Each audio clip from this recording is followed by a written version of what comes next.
এমন কোনো কাজ করবে না যেটাতে আমার রাগ উঠে যায়, তাই চুপচাপ যা বলবো তাই। উফ, এই মেয়ে, ছাড়ো ছাড়ো। আরমানের কথা শেষ হওয়ার আগেই মায়া রাগে কাঁপতে কাঁপতে তার দিকে এগিয়ে এলো। চোখ দুটোতে আগুন জ্বলছে, যেন মুহূর্তেই ধ্বংস করে দেবে সব কিছু।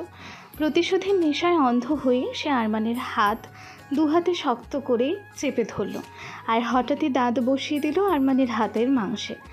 আরমান ব্যথায় কুঁকিয়ে উঠল, কণ্ঠ রুদ্ধ হয়ে এলো। কথার খেই হারিয়ে ফেলে হাঁ করে তাকিয়ে রইল মায়ার দিকে। কিন্তু মায়া ততক্ষণে নিজেও কেঁপে উঠেছে নিজের আচরণে।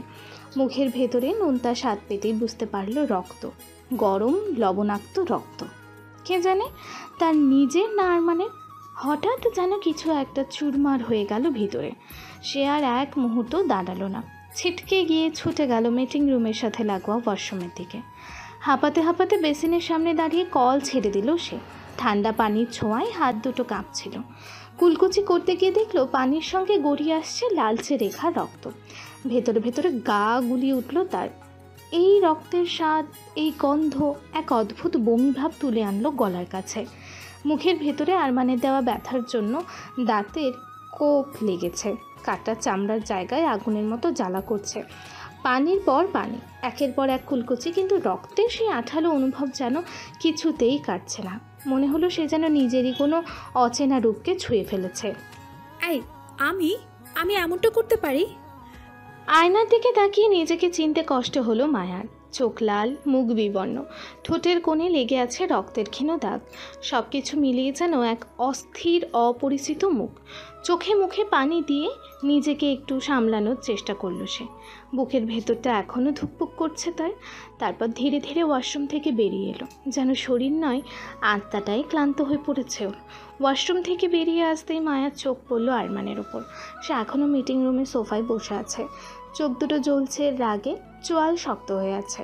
মায়ার উপস্থিতি টের পেতেই মাথা তুলে তাকালো ওর দিকে, চোখে ক্ষোভের এক তীক্ষ্ণ ঝলক।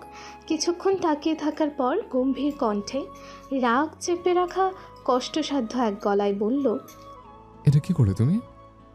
বলতে বলতেই নিজের হাতটা মায়াকে উদ্দেশ্য করে দেখালো। মায়া চুপচাপ দাঁড়িয়ে ধীরে ধীরে তাকালো ওর হাতের দিকে।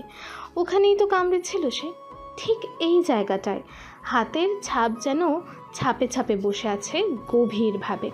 চামড়া ফুলে উঠেছে, চারপাশ লাল হয়ে গেছে, মাঝে হালকা রক্ত লেগে আছে। মায়ার কাঁপুনি ধরে গেল। মনে হলো আরেকটু যদি চেপে ধরতো মাংসটাই হয়তো উঠে আসতো। হঠাৎ এক অদ্ভুত ভার যেন বুকের ওপর চাপতে শুরু করলো। অনুশোচনায় গলা শুকিয়ে এলো। সে কখনো কাউকে আঘাত করেনি, কখনো এমন হিংস্রতা তার মধ্যে জাগ্রত হয়নি। তাহলে আজ কেন এমন করলো সে? কী এমন ছায়া নেমে এসেছিল তার ওপর? প্রতিশোধের আগুনে এতটাই অন্ধ হয়ে গিয়েছিল যে মানুষটিকে নয়, মুহূর্তটাকে কামড়ে ধরেছিল। এখন সব কিছু বাস্তবের মুখোমুখি দাঁড়িয়ে যেন কেমন ভেঙে পড়েছে ভিতরটা। আরমান তখনও তাকিয়ে আছে, মায়ার দিকে নয়, যেন এক অপরিচিত মানুষকে দেখছে এমনভাবে। মায়া চোখ সরিয়ে নিল, তার দৃষ্টি নিচু, মনে শুধু একটাই প্রশ্ন, আমি কি সত্যি এটা করলাম?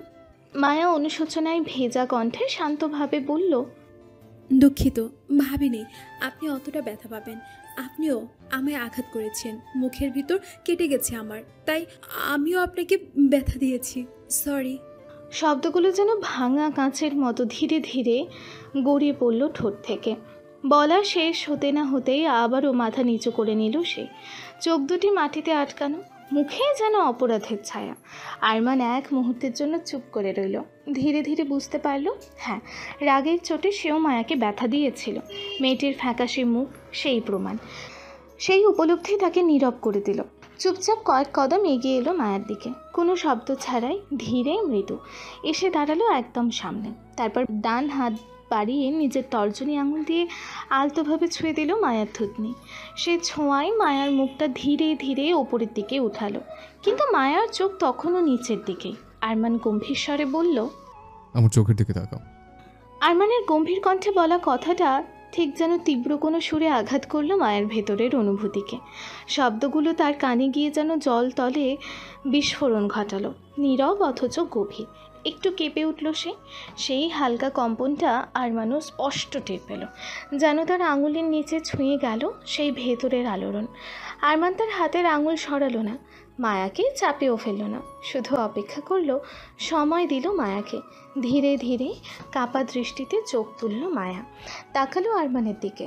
হালকা ভেজা ক্লান্ত মুখমণ্ডল, আর চোখে তখনও অনুশোচনার ছায়া। আরমান সেই দৃষ্টি পড়ে ফেলল স্পষ্টভাবে। তার চোখে কিছুটা দৃঢ়তা, গলা নরম কিন্তু স্থির, শীতল কিন্তু ভরাট। বলল, একদম ড্যানিয়েলের বেশি কাছে ঘেসবে না, মনে থাকবে? একটু থেমে আবারও বলল, আমি যেন ওর সঙ্গে দরকার ছাড়া কথা বলতে না দেখি, ঠিক আছে? শব্দগুলো ছিল না কোনো হুমকি, বরং একটা সীমানা টেনে দেওয়া নিঃশব্দ দাবি, যেন অধিকার ফলাচ্ছে ও মায়ার ওপর। এমন এক কণ্ঠ যার নির্দেশ না হয়েও উপেক্ষা করা যায় না। মায়া বোকার মতো স্থির দৃষ্টিতে তাকিয়ে রইল আরমানের দিকে। ও আরমানকে বুঝতে না দিল ভীষণ ভয় পায় এই মানুষটাকে। নিজের ছোট্ট দেহখানার সামনে আরমানকে কেমন যেন দানবের মতো লাগে। মনে হয় চাইলেই আরমান মায়াকে পিষে ফেলবে এক নিমিষে। এই যে এখন যেমন আরমান অনেকটা মাথা নিচু করে ওর দিকে তাকিয়ে আছে, আর মায়ার মাথাটা ঠিক ওর বুকের কাছাকাছি পড়ছে। লোকটা লম্বাতেও অনেক বেশি ওর থেকে, তার উপর জিম করা শরীর। মুখে কিছু না বলে শুধু নিঃশব্দে মাথা নেড়ে সায় দিল। উত্তরটা মৌন হলেও স্পষ্ট। এতক্ষণে আরমান নিজের আঙুলটা সরিয়ে নিল তার থুতনি থেকে, তারপর আবারও গম্ভীর অথচ সংযত স্বরে বলল, ঠিক আছে, চল, সবাই হয়তো আমাদের জন্য অপেক্ষা করছে। শব্দগুলো বলেই সে ধীরে ধীরে পেছন ঘুরে দরজার দিকে পা বাড়ালো। ঠিক তখনই মায়া যেন হঠাৎ ভেতর থেকে কিছু একটা টের পেল। ভেতরের কোনো অস্থিরতা তাকে ঠেলে আনলো সামনে। ছুটে গিয়ে ধরলো আরমানের সেই হাত, যে হাতটাই সে নিজেই কিছুক্ষণ আগে দাঁত বসিয়েছিল। তার আগেই টেবিলের ওপর থেকে ওর ছোট্ট ব্যাগটা হাতে তুলে নিয়েছে, যেটা সব সময় তার সঙ্গে থাকে। আরমান থমকে দাঁড়ালো। মায়া কাঁপা গলায় বলল, কিন্তু আমার হাতটা, মানে কেউ দেখে ফেললে? বাক্যটা শেষ করতে পারল না সে। সংকোচে অপরাধবোধে ভরা কণ্ঠটা নিজেই থেমে গেল মাঝপথে। মায়ার ঠান্ডা হাতে স্পর্শে আরমানের সারা শরীরে যেন এক কোমল স্রোত বয়ে গেল। সে চোখ বন্ধ করে ফেলল নিঃশব্দে। এই স্পর্শ, এই অচেনা অথচ ভীষণ চেনা অনুভব তার ভেতরে যেন অতীতের দরজা খুলে দিল। হ্যাঁ, একবার আগেও এমনই লেগেছিল এই স্পর্শটা, সেই প্রথম দিন যখন ওরা কাছাকাছি এসেছিল।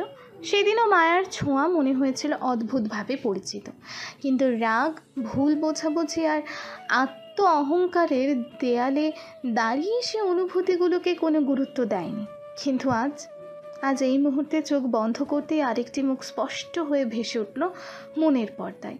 সেই পিচ্চি মেয়েটা, তার পিচ্চি মায়াবতী। সেদিনও মেয়েটি এমন করে হাত ধরেছিল, টানছিল তাকে গাড়ি থেকে নামানোর জন্য। এমন এক টান ছিল সেই ছোঁয়ায়, যা বুকের গভীরে গিয়ে ধাক্কা দিয়েছিল। আর আজ মায়ার স্পর্শও যেন ঠিক সেই রকম।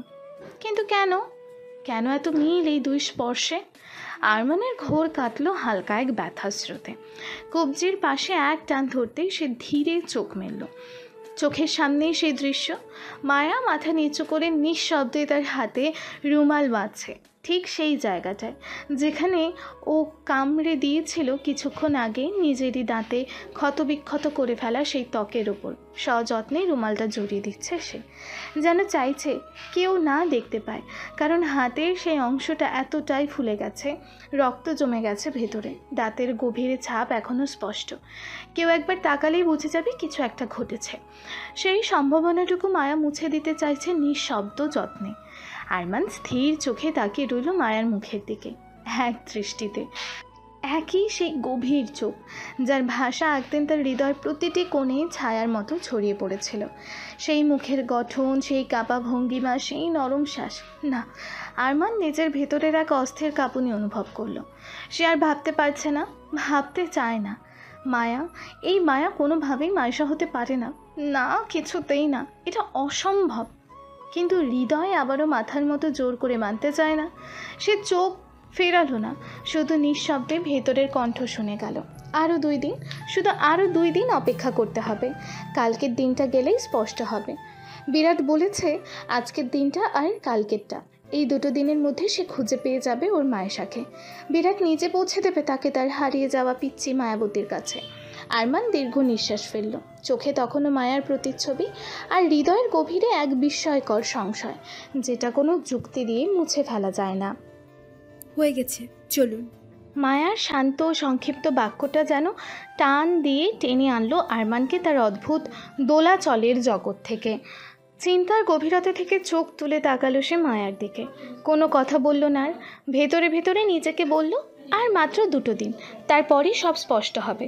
তারপরই সে খুঁজে পাবে ওর মায়েশাকে, নিজের হারিয়ে যাওয়া প্রিয়তাকে।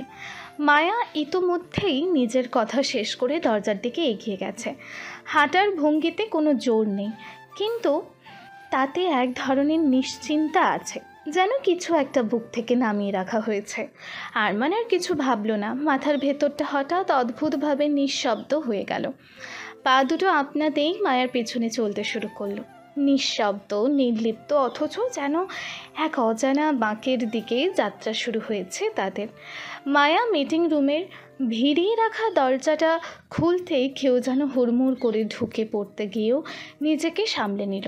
মায়া ভয়ে চমকে উঠে 2 পা পিছিয়ে গেল, আর সাথে সাথে পিছনে থাকা আরমানের শক্ত বুকের সাথে ধাক্কা খেল। তাই আবারও ছিটকে মায়া সামনের দিকে সরে এলো। তারপর মায়া পেছনে ঘুরে আরমানের উদ্দেশ্যে মাথা নাড়িয়ে বলল, সরি। আরমান অদ্ভুতভাবে তখনও মায়ার দিকে তাকিয়ে। মায়া সেই দিকে পাত্তা না দিয়ে সামনে তাকিয়ে দেখলো আবির দাঁত কেলিয়ে ওদের দিকে তাকিয়ে আছে। মায়া বিরক্ত নিয়ে বলল, ভাইয়া, আপনি এমন কেন বলুন তো? আবির দাঁত কেলিয়ে বলল, সরি, আসলে আমি তোমাদের ডাকতে এসেছিলাম। দুজনেই একই সময় দরজা খুলেছি, তাই এই অ্যাক্সিডেন্ট। আবির কিছুটা মিথ্যা বলল। ও অনেক আগে এসেছিল ওদের ডাকতে, কিন্তু না দেখে ভেতরে কি চলছে তা হেড হয়ে দরজায় কান লাগিয়ে বোঝার চেষ্টা করছিল। আর মায়া দরজা খুলতেই ও ভয়ে চমকে উঠে এমনভাবে পড়ে যেতে নিয়েও সামলে নিয়েছে নিজেকে। আজ আরমানের অফিসে একটি বিশেষ আয়োজন ছিল। ডিল ফাইনাল হওয়ার খুশিতে সকল কর্মচারীদের জন্য দুপুরের খাবারের ব্যবস্থা করা হয়েছে। মিটিং রুমে যারা উপস্থিত ছিলেন তাদের জন্য আলাদা একটি ঘরে সযত্নে খাবারের আয়োজন করা হয়েছে। আরমান ও আবির সেই নির্ধারিত ঘরে প্রবেশ করলো। তাদের পেছনে ধীর পায়ে মায়াও এগিয়ে এলো। ঘরের মাঝখানে এক দীর্ঘ ডাইনিং টেবিল জুড়ে বাহারি খাবারের সমারোহ। অধিকাংশ অতিথিরাই এসে বসে পড়েছেন, শুধু অপেক্ষা করছেন আরমান ও মায়ার জন্য। মায়া ভেতরে প্রবেশ করতেই ওই রুমে থাকা সবার চোখ গিয়ে পড়ল মায়ার ওপর। মায়া নিজের ওপর এতগুলো চোখের দৃষ্টি একসাথে পড়তে দেখে ভরকে গেল। আরমানও কিছুটা অবাক হলে সবাইকে একসাথে হঠাৎ মায়ের দিকে তাকাতে দেখে, কিন্তু সকলের এই তাকানোর মানে বুঝতে পারল না। এরপর আরমান চুপচাপ এগিয়ে গিয়ে টেবিলের মাথার দিকে চেয়ারে বসলো। মায়া আরমানের বাঁ হাতে কামড় দিয়েছিল, আর আরমান সেই হাত পকেটে ভরে রাখায় কেউ কিছু বুঝতে পারল না। যদিও কেউ কিছু বুঝলে আরমানের কোনো যায় আসে না, কিন্তু ও চায় না মায়াকে কোনো অপ্রস্তুত অবস্থায় ফেলতে। টেবিলের ঠিক অপর প্রান্তে বসে আছেন তার বাবা, পাশে রয়েছেন ছোট আব্বু।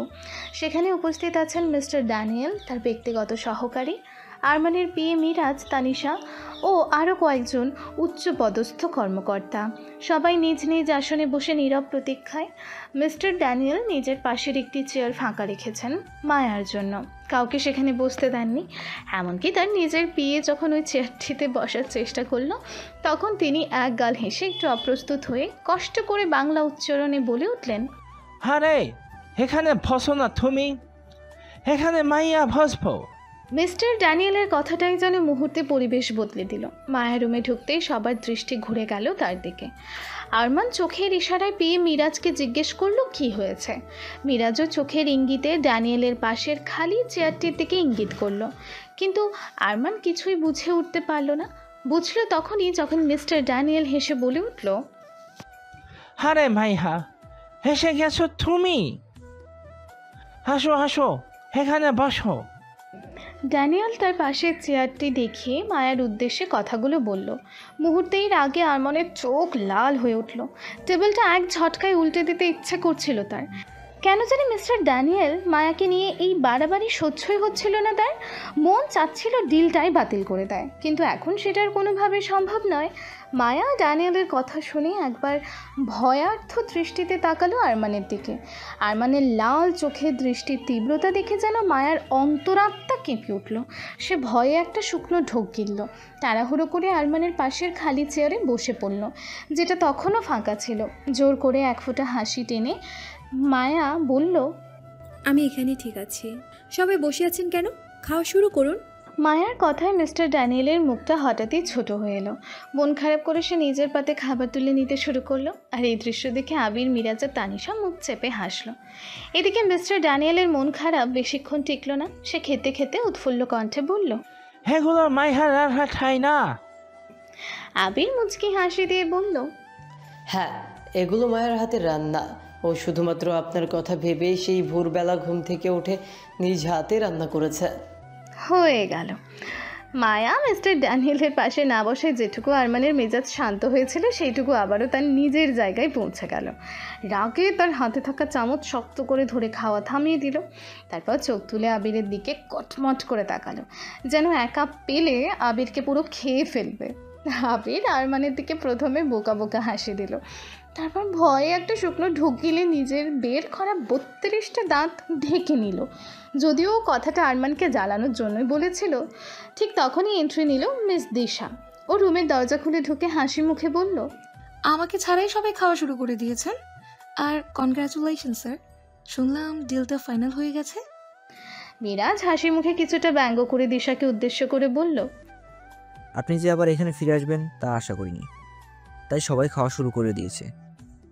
আর আপনি কি ভেবেছিলেন ডিলটা ফাইনাল হবে না? দিশা মিরাজের এমন কথা শুনে প্রথমে চমকে উঠল, তারপর নিজেকে সামলে বলল, আরে তা কেন ভাবতে যাব, অনেক কষ্টে আমাদের মায়া এতগুলো ডিজাইন রেডি করেছিল। ডিল ফাইনাল না হলে আর যাবে কোথায়? দিশা কথাগুলো বলতে বলতে মায়ের দিকে এগিয়ে এসেছিল। আর দিশার কথা শেষ হতে না হতেই মায়া আ বলে চিৎকার দিয়ে উঠল। সবাই মায়ের চিৎকারে মায়ের দিকে তাকাতেই দেখলো মায়া তার ডান হাত দিয়ে বাঁ হাত ধরে ফু দিচ্ছে। আর মায়ার চোখ দিয়ে টপ টপ করে পানি পড়ছে। মুখে দিয়ে আ উ শব্দ করছে মায়া। সবাই খাওয়া বাদ দিয়ে উঠে দাঁড়ালো। হঠাৎ করে কি হলো কেউ বুঝলো না। আবির নিজের চেয়ার ছেড়ে উঠে আসলো।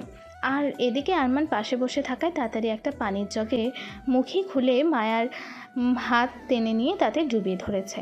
তৎক্ষণাৎ দিশা কিছুটা ন্যাকামো করে বলে উঠল, আরে মায়া, কিভাবে খাবার নিচ্ছ? দেখে নেবে তো। দিলে তো নিজে নিজে হাতটা পুড়িয়ে। স্যার আপনি ছাড়ুন, আমি দেখছি। মায়া কই, হাতটা দাও দেখি। শেষের কথাগুলো বলতে বলতে দিশা মায়া ও আরমানের চেয়ারের মাঝখানে এসে দাঁড়ালো। তারপর মায়ের হাতটা দেখার উদ্দেশ্যে নিজের হাতটা বাড়িয়ে দিল। এদিকে মিস্টার ড্যানিয়েলও বিচলিত হয়ে উঠে এসেছে নিজের চেয়ার ছেড়ে। এদিকে আরমান দিশার কথায় মায়ের হাত ছেড়ে দিয়ে নিজের হাত সরিয়ে নিয়ে আসার সময় ওর পাশে থাকা গরম ধোঁয়া ওঠা সুপের বাটিটা টুক করে দিশার 2 পা বরাবর ফেলে দিল। তারপর আরমান এমন ভাব করলো যেন অ্যাক্সিডেন্টলি ঘটনাটা ঘটেছে। আরমান মুখে কোনো অনুভূতি ছাড়াই বলে উঠল, সরি মিস দিশা, আমি খেয়াল করিনি কিভাবে যে বাটিটা পড়ে গেল। আর এদিকে দিশা 2 পা নিয়ে ক্যাঙ্গারু ডান্স করছে। ধোঁয়া ওঠা গরম স্যুপের পুরোটাই ওই 2 পায়ে পড়েছে। চিৎকার করে মা গো বাবা গো করছে দিশা। আসলে আরমান ওটা নিজে থেকেই করলো, কারণ মায়ের হাতে মায়ের পাশে থাকা গরম স্যুপের বাটিটা ইচ্ছে করেই দিশা ফেলেছে। আর তা আরমান নিজের চোখে স্পষ্ট দেখেছে। মায়া ডান হাত খাবারের প্লেটে দিয়ে নাড়াচাড়া করছিল অন্যমনস্কভাবে। ও কিভাবে খাবে বুঝতেই পারছিল না। তখন আরমান ওভাবে ধরায় দাঁতের চাপে কেটে গেছে। এখনও জ্বালা করছে, খাবার খেলে আরও চলবে। এদিকে না খেয়ে টেবিল ছেড়ে উঠে যাওয়াটাই এত মানুষের সামনে ভালো দেখাবে না, এটাই ভাবছিল ও অন্যমনস্কভাবে। বাঁ হাতটা টেবিলেই ওপরেই রাখা ছিল, একটা গরম ধোঁয়া ওঠা সুপের বাটির পাশে। আর এই সুযোগটাই কাজে লাগিয়েছে দিশা। সবার চোখের আড়ালে কথা বলতে বলতে মায়ের দিকে এগিয়ে এসে টুক করে বাটিটা ওর হাতের ওপর উল্টে দিয়েছে। কিন্তু এই দৃশ্য সবার চোখের আড়াল হলেও আরমানের চোখের আড়াল হয়নি। তাই আরমানও রাগে ক্ষোভে আর ধরে রাখতে পারেনি নিজেকে। ঠান্ডা মাথায় মায়ার হয়ে প্রতিশোধ তুলে নিল ও।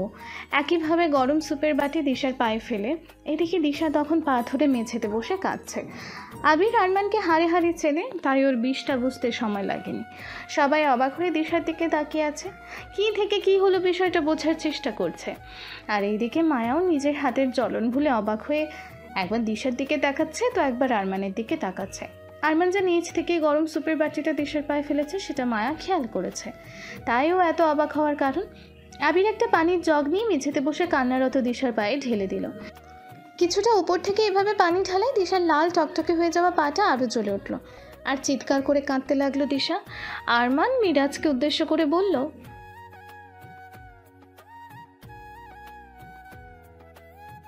মিরাজ মুখ কাঁচুমাচু করে বলল, কিন্তু স্যার, আমি ওনাকে কিভাবে নিয়ে যাব? আমার তো মনে হয় না উনি হাঁটতে পারবেন ঠিক মতো। আরমান ভীষণ বিরক্ত হলো। আবির বলল, আরে মিরাজ, বাইরে থেকে কাউকে ডেকে সাহায্য নাও। আরে মায়ার হাতেও তো মেডিসিন লাগাতে হবে। আবির এবার নিজের মুখ গম্ভীর করে বলল, আমি মায়ের ব্যাপারটা দেখছি মিস্টার ড্যানিয়েল। আপনি আমাদের গেস্ট, বেশি চিন্তা না করে লাঞ্চটা শেষ করুন। মায়া, চলো আমার সাথে। এরই মধ্যে মিরাজ দুজন মেয়েকে ডেকে নিয়ে এসেছে দিশাকে নিয়ে যাওয়ার জন্য। তারা অনেক কষ্টে দিশাকে ওখান থেকে তুলে নিয়ে গেল। দিশার পায়ে অনেক জায়গায় ফোসকা পড়ে গেছে। এরই মধ্যে অনেক কষ্টে বেচারি কোনো মতে খুঁড়ি খুঁড়ি দুজনের সাহায্যে উঠে গেল। এরপর তানিশা মায়া গায়ে হাত দিয়ে বলল, চলো মায়া, তোমার হাতেও মেডিসিন লাগাতে হবে। মায়া তখনও অবাক, ওর হাতেও কিছুটা জায়গায় ফোসকা পড়ে গেছে। তখনও ওর হাত জ্বালা করায় নিঃশব্দে চোখ দিয়ে পানি পড়ছে। কিন্তু আরমান এমনটা করবে কখনো ভাবতে পারেনি। ও নিজেও বুঝতে পেরেছে যে দিশা কাজটা ইচ্ছে করে করেছে, কিন্তু আরমান যে সেটার এমনভাবে প্রতিশোধ নেবে ভাবতে পারেনি মায়া। আবির মায়াকে এভাবে অবাক হয়ে ভাবতে দেখে বলল, কি হলো মায়া, কি ভাবছ? চলো।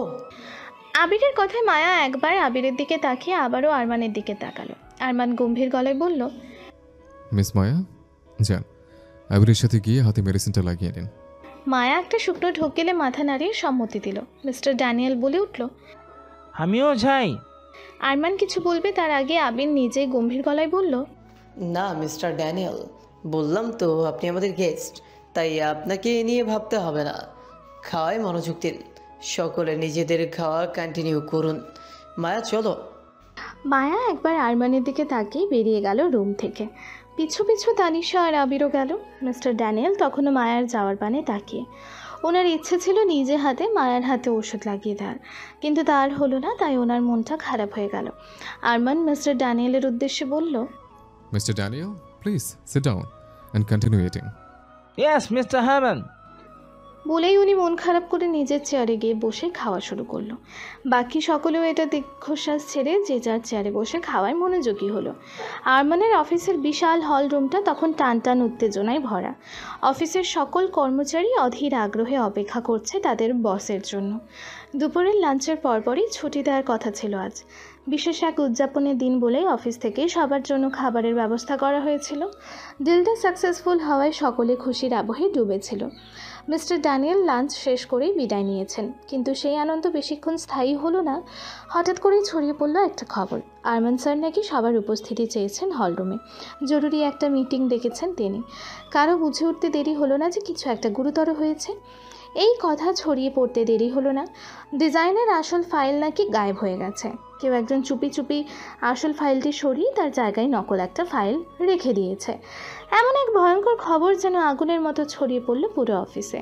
সেই থেকেই গোটা হল রুম ফিসফিসে ভরে উঠেছে।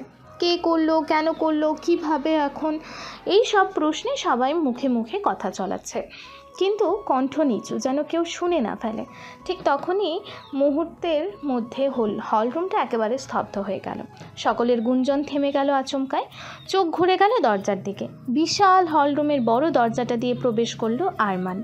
প্রতিবারের মতোই বস্তা ভর্তি অ্যাটিটিউড নিয়ে, মাথা উঁচু করে, এক অদ্ভুত দৃঢ়তা ও তীক্ষ্ণ গাম্ভীর্য নিয়ে। মুখ তার যেন পাথরের মতো কঠিন, কোনো আবেগ নেই কোনো হাসির রেখা। তার ঠিক পেছনে পেছনে প্রবেশ করলো আবির, মিরাজ আর মায়া। আবিরের মুখেও গম্ভীর ছায়া, মিরাজ স্বভাব মতো চুপচাপ, আর মায়ার চোখে মিশ্র অনুভূতির প্রতিচ্ছবি, আতঙ্ক, দুশ্চিন্তা আর একটা অজানা আশঙ্কা। আরমান দৃপ্ত ভঙ্গিতে সবার সামনে হেঁটে এসে নির্দ্বিধায় নিজের জন্য নির্ধারিত চেয়ারটায় বসে পড়ল, পায়ের ওপর পা তুলে, একেবারে সেই পরিচিত আত্মবিশ্বাসী ভঙ্গিতে, যেন তার উপস্থিতি সকল প্রশ্নের উত্তর, সকল অনিশ্চয়তার ইতি। আবির, মায়া আর মিরাজ নিঃশব্দে গিয়ে দাঁড়ালো আরমানের পাশে। তাদের মুখে কোনো শব্দ নেই, চোখে মুখে চাপা উত্তেজনা, যেন কেউ শ্বাস নিতে ভুলে গেছে। হলরুমের পরিবেশ তখন এতটাই নিস্তব্ধ যে কারো শ্বাস প্রশ্বাসের শব্দ পর্যন্ত স্পষ্ট শোনা যায়। সেই নিস্তব্ধতা ছিন্ন করে মুহূর্তের মধ্যে গম গম করে উঠল আরমানের গলা।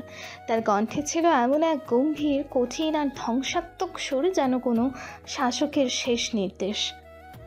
ফাইলটা কে সরিয়েছে? শব্দগুলো যেন বুলেট হয়ে ছুটে গেল চারিদিক দিয়ে, বাতাসে কেঁপে উঠল নিঃশব্দ দেয়ালগুলো। সেই একমাত্র বাক্যেই রুম জুড়ে যেন একটা অদৃশ্য ভূমিকম্প বয়ে গেল।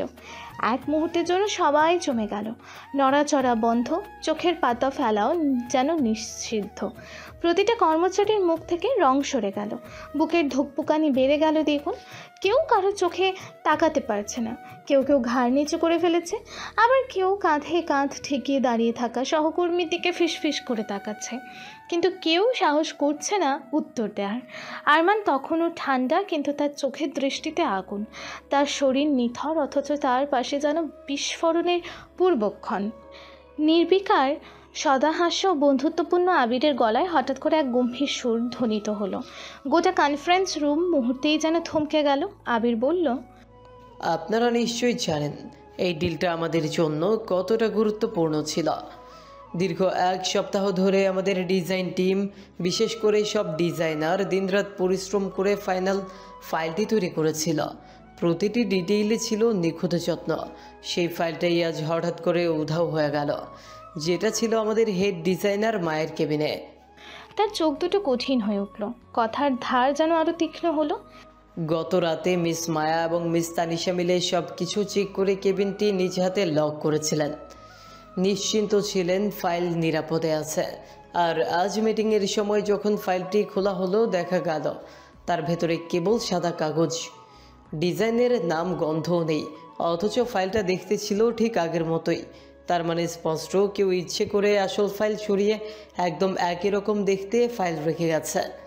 এই কাজ বাইরের কেউ করতে পারে না, অফিসের কারো পক্ষে এটা সম্ভব। এক মুহূর্ত নীরবতা, তারপর আবিরের কণ্ঠ শুনতে পাওয়া গেল দৃঢ় ও সতর্কবাণী। তাই বলছে, যিনি এটা করেছেন অনুগ্রহ করে নিজ থেকেই সামনে আসুন, তাতে হয়তো কিছুটা ক্ষমা পাওয়ার সুযোগ থাকবে। কিন্তু যদি আমাদের খুঁজে বের করতে হয়, তাহলে তার শাস্তি হবে ভয়াবহ। আমরা কোনো আপোষ করব না। আবিরের এই রূপ কেউ কখনো দেখেনি। গোটা হল ঘর জুড়ে এক অদ্ভুত ভারী নীরবতা। নীরবতা ভেদ করে কেবল ফিসফিস শব্দ। কে হতে পারে? কেনই বা করবে এমন কাজ? এই ডিলটা তো সবার ভবিষ্যতের প্রশ্ন, সবার চোখে স্পষ্ট ভয়। তারা জানে আরমান স্যারের রাগ কতটা ভয়ানক হতে পারে, বিশেষ করে এমন একটি সংকটপূর্ণ পরিস্থিতিতে। পুরো অফিসের 1 সপ্তাহের অমানসিক পরিশ্রম, এক একটা ডিজাইনের প্রতিটি লাইনের পেছনে ছিল নির্ঘুম রাত, চাপ এবং এক অদম্য ইচ্ছা এই ডিলটা জেতার। আর আজ যখন সব কিছু শেষ হয়ে যাওয়ার উপক্রম, তখন আশার আলো হয়ে উঠলেন মায়া। হ্যাঁ, মায়ার বুদ্ধিমত্তার জন্যই আজ বেঁচে গেছে দলটি। প্রতিটি ডিজাইনের কপিও আলাদা করে সংরক্ষণ করেছিল একটি ফাইলে, আর হারিয়ে যাওয়া ফাইলটা ছিল সেই কপি ফাইল। ঠিক সময় মায়া তুলে ধরে আসল ফাইল, যার জন্য কাস্টমারদের সামনে তারা তুলে ধরতে পেরেছে প্রকৃত কাজটি। ডিলটি তারা পেয়েছে ঠিকই, কিন্তু সেই বিজয়ের আনন্দে নেই উচ্ছ্বাস, নেই হাসির ছোঁয়া। আছে কেবল শঙ্কা, সন্দেহ আর এক ভয়াবহ প্রশ্ন। দলটার মধ্যেই কেউ একজন বিশ্বাসঘাতক। মায়া এতক্ষণ চুপচাপ দাঁড়িয়েছিল। হলরুমের প্রতিটি মানুষের ফিসফিস আওয়াজ যেন এই মুহূর্তে ধারালো ছুরির মতো মায়ার শরীরে এসে বিঁধছিল। আবিরের কথাগুলো যেন চারিদিকের বাতাসকে ঘন করে তুলেছিল। ঘরটা ভারী হয়ে উঠেছিল সন্দেহ, শঙ্কা আর চাপা উত্তেজনায়। তবে তার বুকের ভেতর চলছিল একেবারে ভিন্ন এক যুদ্ধ। হেড ডিজাইনার মায়া চিরশান্ত, কাজ পাগল, ঠান্ডা মাথার মানুষ, এই মুহূর্তে নিজের ভেতরে অনুভব করছিল এক অদ্ভুত রকম চাপ। হ্যাঁ, ডিলটা তারা পেয়েছে। নিজের সেই শেষ মুহূর্তের সিদ্ধান্ত, প্রতিটি ডিজাইনের ব্যাকআপ আলাদা করে রাখা, তা আজ তাদের রক্ষা করেছে। কিন্তু এতে কি হৃদয়ের ভার কিছুটা হালকা হয়েছে? মোটেই না।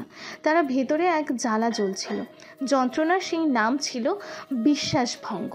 এই অফিস, এই টিম, এখানে প্রতিটি মানুষকে মায়া জেনেছে, বুঝেছে, ভালোবেসেছে, সবার সাথে শেয়ার করেছে প্রতিটি সৃষ্টির আনন্দ। অথচ এই টিমের মাঝেই লুকিয়ে আছে কেউ, যে কিনা সব কিছুকে পেছন থেকে ছুরি মেরেছে। মায়ার চোখ পড়ল আশেপাশে থাকা সহকর্মীদের দিকে। সকলেই মাথা নিচু করে একে অপরের সাথে ফিসফিস করে কথা বলতে ব্যস্ত। সবার মুখেই আছে কিছুটা ভয়, আতঙ্ক। প্রত্যেকেই যেন নিষ্পাপ, আবার প্রত্যেকেই যেন সম্ভাব্য সন্দেহভাজন। মায়া অনুভব করলো এক গভীর শূন্যতা বুকের ভেতর জমাট বাঁধছে। তার সবচেয়ে আপন জায়গাটা, তার টিম, তার সহযোদ্ধারা, তাদের মধ্যেই আজ একটা দেয়াল তৈরি হয়ে গেল। সেই দেয়ালেরও পার থেকে আর সহজে কারো চোখে চোখ রাখা যাবে না। কিন্তু তবুও মায়া জানে এখন ভেঙে পড়ার সময় নয়, এখন নিজের অনুভূতি লুকিয়ে রেখে ঠান্ডা মাথায় চিন্তা করার সময়। কারণ সেই বিশ্বাসঘাতক যদি ধরা না পড়ে, তবে এই বিষ একদিন পুরো দলটাকে নিঃশেষ করে দেবে। মায়ার চোখ দুটো ছিল স্থির, কণ্ঠস্বর শান্ত, কিন্তু তাতে এমন এক দৃঢ়তা ছিল যা প্রত্যেকটি মানুষের হৃদয়ে ধাক্কা দিল। ও কাউকে উদ্দেশ্য করে কথা বলেনি, অথচ প্রত্যেকেই বুঝে গেল এই কথা তার জন্য। মায়া বলল, আমি জানি আমরা সবাই একসঙ্গে খুব কঠিন একটা সপ্তাহ পেরিয়েছি। রাত জেগে চাপ সহ্য করে একসঙ্গে কাজ করেছি আমরা, কারণ আমরা একটা টিম, একটা স্বপ্ন নিয়ে আমরা এগিয়েছিলাম যেন নিজেদের সেরাটা দিতে পারি। ওর কণ্ঠ কিছুটা থেমে গেল, চোখ বুলিয়ে নিল চারপাশে থাকা চেনা মুখগুলোর দিকে। তারপর আবারও বলল, কিন্তু আজকে যা ঘটেছে সেটা শুধু একটা ভুল নয়, সেটা একটা ইচ্ছাকৃত আঘাত। কোনো বাহিরের মানুষ এসে ফাইল বদলে দেয়নি, কেউ একজন আমাদের ভেতর থেকে এটা করেছে। সেই মানুষটা শুধু একটা ডিজাইন চুরি করেনি, সে চুরি করেছে আমাদের বিশ্বাস, আমাদের একে অপরের নির্ভর করা জায়গাটা। মায়ার চোখের দৃষ্টিটা তখন যেন একটু কঠিন হয়ে উঠল। ও সরাসরি কারোর দিকে তাকালো না, তবু যেন তার কথাগুলো এক অদৃশ্য ছায়ামূর্তির দিকে সোজা ছুটে গেল। আপনি জানেন আপনি এটা ইচ্ছে করে করেছেন। আমি জানি না আপনি কাকে আঘাত করতে চেয়েছেন, আমাকে, টিমকে, না পুরো কোম্পানিকে। কিন্তু যেটাই হোক, আপনি হয়তো ভুলে গেছেন আমরা সবাই একসঙ্গে কাজ করি। আপনারা হয়তো পরিশ্রম ছিল ওই ফাইল রেডি করার পেছনে। আপনি এক হিংসার নেশে হয়তো নিজের পরিশ্রমের কথাটাও ভাবলেন না। মনে রাখবেন, বিশ্বাস কিন্তু একবার ভাঙলে সেটা আর আগের মতো জোড়া লাগে না। এক মুহূর্ত থেমে মায়া নিঃশ্বাস নিলে তারপর শেষ কথাগুলো উচ্চারণ করলো গম্ভীর সুরে। আপনি যদি সাহস দেখাতে চান তাহলে সামনে এসে সত্যি বলুন। ভুল মানুষই করে, কিন্তু নিজের দায়িত্ব স্বীকার করার সাহস সবাই রাখে না। আপনি সেই সুযোগ এখনো হারাননি, এখনো সময় আছে নিজেকে সরিয়ে না রেখে সত্যিটা স্বীকার করার। না হলে মনে রাখবেন, সত্যি কোনোদিন চাপা পড়ে না, ঠিক বেরিয়ে আসে। আর সেই দিন আপনার মুখটা যেমন আমাদের সামনে আসবে, তেমনি আপনার আসল চেহারাটাও। পুরো হল রুম তখন পাথরের মতো স্তব্ধ, যেন প্রত্যেকেই নিজের ভেতরটা ছুঁয়ে দেখছে। আমি কি তবে সেই সন্দেহের ছায়ায় আছি? আর যিনি সত্যি দোষী, তার হৃদয় তখন হয়তো এক কাঁপুনি, এক অস্থিরতা। সে ভাবছে, মায়া কি জানে? কিছু না কিছু সে ঠিকই জানে। না, এত কিছু ঘটার পরেও সেই অজ্ঞাত ব্যক্তি সামনে এলো না, যেন কোনো কিছুর তোয়াক্কা নেই তার। হয়তো তার আত্মবিশ্বাস এতটাই প্রবল, সে ভাবছে কাজটা সে এমন নিখুঁতভাবে সম্পন্ন করেছে যে তাকে চিহ্নিত করা কোনোভাবেই সম্ভব নয়। বাহ্যিক দৃষ্টিতে যতই হুমকি ধামকি আসুক, যতই প্রশ্ন উঠুক, কেউ কখনো জানতে পারবে না এই ষড়যন্ত্রের নেপথ্যে সে রয়ে গেছে। রুম জুড়ে থমথমে এক নিঃশব্দ পরিবেশ। হল ঘরে একদিকে সবাই নীরব, অন্যদিকে গাঢ় চিন্তায় ডুবে থাকা আরমান পায়ের ওপর পা তুলে গম্ভীর মুখে বসে আছে। তার চোখে মুখে স্পষ্ট এক ধরনের জেদ ও দৃঢ়তা। মায়া যখন দৃঢ় কণ্ঠে নিজের বক্তব্য রাখছিল, তখন আরমানের তীক্ষ্ণ দৃষ্টি যেন রেডারের মতো এক একজনের মুখের ওপর দিয়ে সরে যাচ্ছিল, ধীরে ধীরে নিখুঁতভাবে।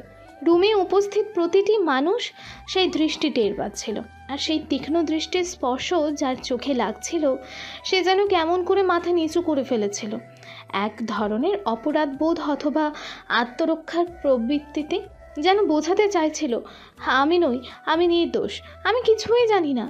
মায়ার কথা শেষ হতেই আরমান আবারও একবার রুম জুড়ে চোখ বুলিয়ে নিল। তার দৃষ্টি এবার আরও দৃঢ়, আরও অনড়। হঠাৎ করেই সে আবিরের দিকে তাকিয়ে মৃদু একটা ইশারা করলো। সেই ইশারার ভাষা আবির ভালো করেই বুঝে নিল। গম্ভীর কণ্ঠে সে দাঁড়িয়ে বলল, ঠিক আছে, এত কিছু বলা সত্ত্বেও অপরাধী যদি সামনে না আসে তাহলে এবার আমাদের নিচের পথেই হাঁটতে হবে। আমরা আমাদের মতো করেই খুঁজে বের করবো কে এর পেছনে আছে। আবিরের কণ্ঠে কোনো উত্তেজনা ছিল না, ছিল কেবল দৃঢ়তা। কথা শেষ করে সে ঘুরে দাঁড়িয়ে অফিসের সিকিউরিটি রুমের দায়িত্বে থাকা 2 জন কর্মীর দিকে তাকিয়ে বলল, সিসিটিভি ক্যামেরার ফুটেজটা বের করুন। এখনই আপনারা আপনাদের কাজ শুরু করুন। ঘর জুড়ে আবারও ছড়িয়ে পড়ল এক অদৃশ্য আতঙ্কের স্রোত। চাপা উত্তেজনা যেন হঠাৎই নিঃশব্দ বিস্ফোরণের মতো আঘাত হানল উপস্থিত সকলের মনে। কারো মুখে আর কারো কোনো শব্দ নেই, শুধু হৃদস্পন্দনের শব্দ যেন ক্রমশ গাঢ় হয়ে উঠছে। কেবল অনুভব করা যাচ্ছে সময় থমকে গেছে এক অজানা রহস্যের সামনে দাঁড়িয়ে। কারণ এখন খেলার নিয়ম আরমান ও তার টিমের হাতে, বাকিরা কেবল দর্শক। অল্প কিছু সময় পর সিকিউরিটি রুমের একজন দায়িত্বপ্রাপ্ত ব্যক্তি একটি গুরুত্বপূর্ণ ফুটেজ খুলে দেখায় বিশাল স্ক্রিনে। সকলের দৃষ্টি আটকে গেল সেই দৃশ্যের ওপর। ফুটেজে দেখা গেল রাতের কোনো এক নিঃশব্দ সময় এক নারী, শাড়ি পরা অথচ সারা শরীর চাদরে মুড়ে রাখা, চুপচাপ প্রবেশ করছে সিকিউরিটি কন্ট্রোল রুমে। তার চলনে ছিল অসাধারণ সাবধানতা, যেন প্রতিটি পদক্ষেপ আগে থেকেই হিসেব করে রাখা। কিছুক্ষণের মধ্যে স্পষ্ট দেখা যায় রুমের দায়িত্বে থাকা 2 জন নিরাপত্তাকর্মী অচেতন হয়ে পড়ে আছে মেঝেতে। নিঃশব্দে ছায়ার মতো নড়াচড়া করতে করতে নারীটি এগিয়ে গেল কম্পিউটার টার্মিনালের দিকে। তারপর ধীরে ধীরে নিখুঁত দক্ষতায় তার আঙুলগুলো চলতে লাগলো কিবোর্ডে। তীক্ষ্ণভাবে পর্যবেক্ষণ করলে বোঝা যায় সেই নির্দিষ্ট কিছু সিকিউরিটি ফুটেজ, বিশেষ করে নিজের প্রবেশের মুহূর্তগুলো একে একে মুছে দিচ্ছে, যেন কখনো সে সেখানে ছিলই না। তবে এখানেই শেষ নয়। কাজ শেষ করে কোনো রকম তাড়াহুড়ো ছাড়াই সে আবারও দরজা খুলে বাইরে বেরিয়ে যায়। চাদরে মোড়া মুখটি তখনও অদৃশ্য, এইটুকু দৃশ্যমান নয়, যেন ছায়া হেঁটে যাচ্ছে করিডোর জুড়ে। পরবর্তী ফুটেজে দেখা যায় সে সোজা গিয়ে দাঁড়ায় মায়ার কেবিনের সামনের করিডোরে। মুহূর্তের মধ্যেই সে করিডোরের লাইট সুইচ অফ করে দেয়। সঙ্গে সঙ্গে চারপাশ ডুবে যায় গাঢ় অন্ধকারে।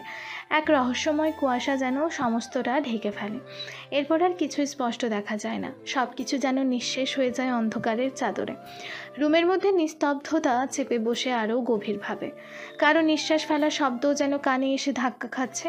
শুধুমাত্র আরমান বাদে রুমে থাকা প্রত্যেকটি ব্যক্তি গভীর মনোযোগে ফুটেজের প্রতিটি ফ্রেম পর্যবেক্ষণ করে। ফুটেজের সেই রহস্যময় দৃশ্য শেষ হতেই রুম জুড়ে আবারও ছড়িয়ে পড়ল এক অদ্ভুত নিস্তব্ধতা। কেউ কিছু বলছে না, কিন্তু ভেতরে ভেতরে যেন সবার মনে একটাই প্রশ্ন ঘূর্ণি তুলে দিচ্ছে, কে সেই নারী? ধীরে ধীরে মায়ার টিমে কাজ করা প্রতিটি ডিজাইনারের চোখে একে একে ঘুরে গেল রুমের এক কোণায় থাকা হুইল চেয়ারে বসে থাকা দিশার দিকে। যেন অজান্তেই সকল সন্দেহের তীর ঠিক তাক করলো তার দিকেই।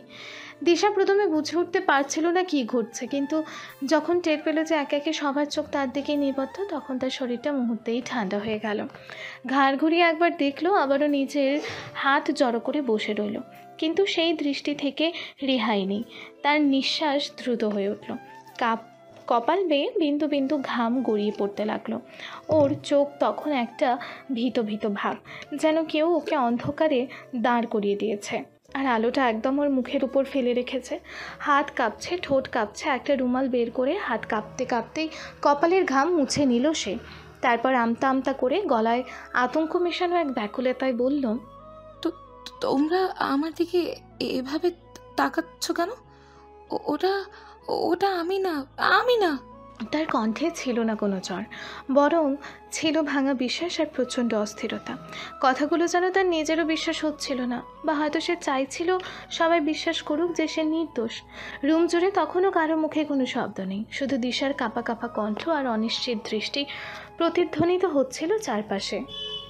সিকিউরিটি কন্ট্রোল রুমের দায়িত্বে থাকা 2 জন নিরাপত্তা কর্মী, যারা ঘটনার রাতে রাত্রিকালীন ডিউটিতে ছিলেন, তাদের চা পৌঁছে দিয়েছিল যে ছেলেটি, সেই ক্যান্টিন বয়ের নাম সমীর। তাকে ডেকে আনা হয়েছে প্রশ্নের মুখোমুখি করার জন্য। পুরো হলরুম তখন স্তব্ধ, টানটান উত্তেজনায় ভর্তি। আরমান ধীরে চোখ তুলে তাকাতেই সমীরের শরীর থরথর করে কাঁপতে শুরু করে। তার কণ্ঠে দারুণ ভীতি, স্নায়ু যেন এক মুহূর্তেই ভেঙে পড়েছে। কাঁপা কাঁপা গলায় সে বলে উঠল, সরি স্যার, আমার ভুল হয়ে গেছে। দিশা ম্যাম আমায় ঔষধ চায়ের সাথে মিশাতে বলেছিলেন। ভুল হয়ে গেছে স্যার। কথাগুলো বলতে বলতে সমীর ভেঙে পড়ে আরমানের পায়ের কাছে। ভয়ে, লজ্জায়, অপরাধ বোধে সবকিছুতে যেন তার মনোজগৎ একসাথে চূর্ণ বিচূর্ণ। সে দুহাতে আরমানের পা জড়িয়ে ধরে ক্ষমা প্রার্থনা করতে থাকে, কিন্তু আরমান কেবল একবার শান্তভাবে হাত তুলে তাকে থামিয়ে দিল। কোনো রকম চিৎকার বা রাগ নয়, শুধু এক দৃষ্টিতে তাকিয়ে আছে। তবে সেই দৃষ্টিতে এমন এক শীতল দৃঢ়তা, যেন শীতল আগুনে পুড়ে যাচ্ছে কেউ। সমীর চোখের পানি মুছে উঠে দাঁড়ালো, মাথা নিচু করে দাঁড়িয়ে থাকল একপাশে। আর হলরুমে নেমে এলো নিস্তব্ধতা। তখন আরমানের দৃষ্টি চলে গেল দিশার দিকে। গভীর, নীরব, স্থির এক দৃষ্টি, যেন চোখের ভাষাতেই সে সবকিছু বলছে। তুমি ধরা পড়ে গেছ। আর দিশা? আতঙ্কে তার মুখ বিবর্ণ হয়ে গেছে। শীতাতপ নিয়ন্ত্রিত ঘরেও তার কপাল বেয়ে গড়িয়ে পড়ছে ঘামের ফোঁটা। কাঁপা কাঁপা গলায় সে হঠাৎ চিৎকার করে উঠল, মিথ্যে, এই সব কিছু মিথ্যে, ফাঁসানো হচ্ছে আমাকে। তানিশা তখন একটু এগিয়ে এসে বলল, কিন্তু ম্যাম, ওই সিসিটিভি ফুটেজে থাকা মেয়েটি দেখতে ঠিক আপনার মতো। আর কালকে আপনার পরনে যেই শাড়ি ছিল, সিসিটিভি ফুটেজে মেয়েটির পরনে ঠিক একই শাড়ি ছিল।